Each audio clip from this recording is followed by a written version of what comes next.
আল্লাহ যারা যারা নতুন সাংবাদিক আইছে হালাল ভাবে, অন্যায় ভাবে না, একজনের আইডি হ্যাক করে না, হালাল ভাবে।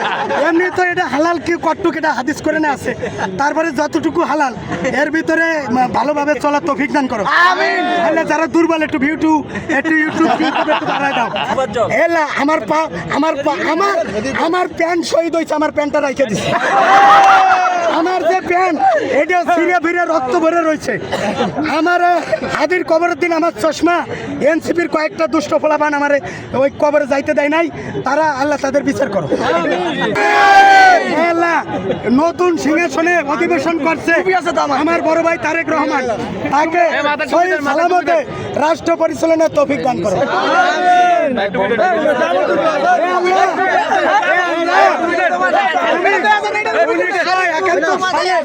যারা শহীদ হয়েছে মাফ করে দাও হে আল্লাহ। 24 সালে আবু সাইদ মুগ্ধ,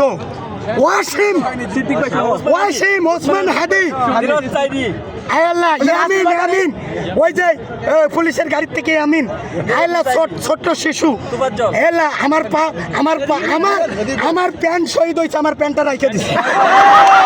আমার যে প্যান্ট এটা ছিঁড়ে ফিরে রক্ত ভরে রয়েছে।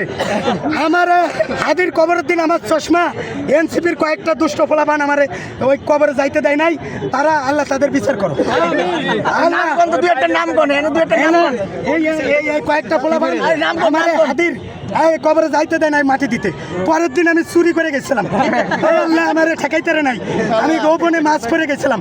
আল্লাহ প্রত্যেক শহীদকে মাফ করে দাও। আল্লাহ যারা যারা নতুন সাংবাদিক আইছে হালাল ভাবে, অন্যায় ভাবে না, একজনের আইডি হ্যাক করে না, হালাল ভাবে। এমনি তো এটা হালাল কি কটটুক এটা হাদিস করে না আছে, তারপরে যতটুকু হালাল এর ভিতরে ভালোভাবে চলার তৌফিক দান করো। আমিন। আল্লাহ যারা দুর্বল একটু ইউটিউব একটু বাড়ায় দাও। আল্লাহ যারা আমরা শহীদ পরিবারের লোক, আমাদেরকে ধৈর্য ধরার তৌফিক দান করো। হে আল্লাহ আমার এলাকায় মোহাম্মদপুরে আল্লাহ বিশেষ করে কেরানীগঞ্জে রিয়াজ ভাই শহীদ হয়েছে, আল্লাহ ওই রিয়াজ ভাইয়ের ফ্যামিলিকে রাষ্ট্রীয় কোষাগার গণে ওই গরিব ফ্যামিলিটাকে একটু তো আর্থিক সহযোগিতার তৌফিক দান করো।